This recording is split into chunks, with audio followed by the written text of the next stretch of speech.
अक्सर ऐसा होता है ना कि जब कुछ गलत होता है तो उंगली किसी और पर उठ जाती है, बॉस पर, टीम पर या बस अपनी खराब किस्मत पर। ये बहुत ही आम बात है। लेकिन क्या हो अगर दोष देने की जगह कोई ऐसा रास्ता हो जो असल में ताकत देता हो? एक ऐसी फिलॉसफी जो लड़ाई के मैदान में जन्मी और जिसका नाम है एक्सट्रीम ओनरशिप।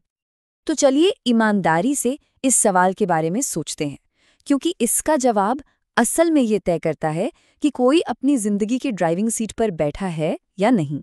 आज हम इसी की बात करेंगे, कैसे दोष देने की आदत को छोड़कर जिम्मेदारी लेने की ताकत को अपनाया जा सकता है। तो चलिए शुरू करते हैं एक कहानी से। हम चलते हैं इराक के रमादी शहर में। माहौल बहुत तनाव वाला है और navy seal commander Jocko willing एक बहुत ही खतरनाक मिशन पर अपनी टीम को लीड कर रहे हैं। हवा में एक अजीब सा टेंशन है। मिशन का मकसद तो एकदम साफ है, लेकिन खतरा हर तरफ है। सील टीम के लिए ये शायद कोई नई बात नहीं, लेकिन उन्हें नहीं पता था कि कुछ ही पलों में सब कुछ बदलने वाला है। और फिर अचानक मिशन में पूरी तरह से अफरा तफरी मच जाती है। एक ब्लू ऑन ब्लू सिचुएशन बन जाती है। मतलब अपनी ही टीम के किसी सदस्य ने गलती से दूसरे साथी पर गोली चला दी है। एक सैनिक बुरी तरह घायल है और हर तरफ सिर्फ कंफ्यूजन और डर का माहौल है। अब सीन में एंट्री होती है कमांडिंग ऑफिसर की।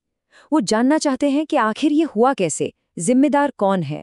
हर कोई जवाब ढूंढ रहा है, या यूं कहें कोई बहाना ढूंढ रहा है। क्या रेडियो खराब था? क्या सिग्नल गलत समझा गया? सब एक दूसरे को देख रहे हैं, सोच रहे हैं कि गलती किसकी बताई जाए।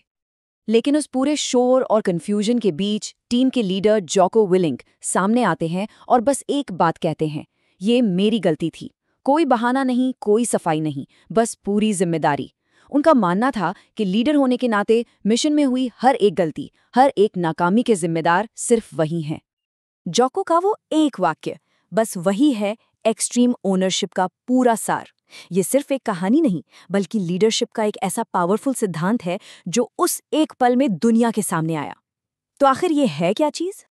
इसका सीधा सा मतलब है कि जो कुछ भी हो रहा है उसकी पूरी जिम्मेदारी लेना, सिर्फ अपनी गलतियों की नहीं, बल्कि पूरी टीम की, पूरे मिशन की नाकामी की। ये हिम्मत रखना कि अगर कुछ गलत हुआ है तो आखिर में जिम्मेदारी लीडर की ही है, क्योंकि वो उसे बेहतर तरीके से मैनेज कर सकता था। जरा इन दो तरीकों को देखिए। एक तरफ है बहाने जो हमें बेबस महसूस कराते हैं, क्योंकि अगर गलती टीम की या किस्मत की है तो हम तो कुछ कर ही नहीं सकते, है ना। लेकिन दूसरी तरफ है ओनरशिप। ये हमें कंट्रोल देती है। जब कोई कहता है मैं इसे बेहतर कर सकता था, तो वो खुद को सुधारने की ताकत अपने हाथ में ले लेता है। तो एक्सट्रीम ओनरशिप सिर्फ एक अच्छी सोच नहीं है, इसके पीछे कुछ सॉलिड नियम हैं जिन्हें कहीं भी किसी भी सिचुएशन में लागू किया जा सकता है। चलिए देखते हैं कि ये नियम कैसे काम करते हैं। इस पूरी फिलॉसफी की नींव 3 बहुत ही सरल लेकिन दमदार नियमों पर टिकी है। पहला, कोई खराब टीम नहीं होती, सिर्फ कमजोर लीडर होते हैं। दूसरा, प्राथमिकता तय करो और काम पर लग जाओ।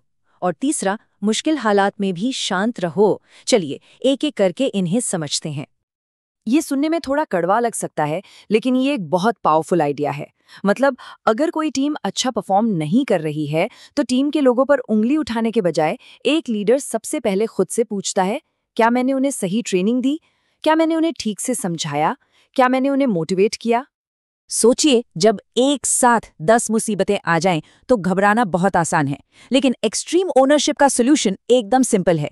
सबसे जरूरी काम को पहचानो और अपनी सारी एनर्जी बस उसी एक काम पर लगा दो। जैसे जोको ने उस मिशन में कहा, सबसे पहले घायल सैनिक को बचाओ, बाकी सब कुछ उसके बाद। देखिए, पैनिक जो है ना, वो आग की तरफ फैलता है। अगर लीडर घबरा गया तो पूरी टीम का हौसला टूट जाता है। लेकिन अगर लीडर शांत रहता है तो वो शांति भी फैलती है, और एक शांत दिमाग ही मुश्किल से मुश्किल सिचुएशन को समझकर एक साफ और सही फैसला ले सकता है। तो अब सवाल ये उठता है कि ये सब तो लड़ाई के मैदान की बातें हैं, हमारी रोज की जिंदगी में इसका क्या काम? सच तो ये है कि यह सिद्धांत हर जगह हर किसी पर लागू होता है।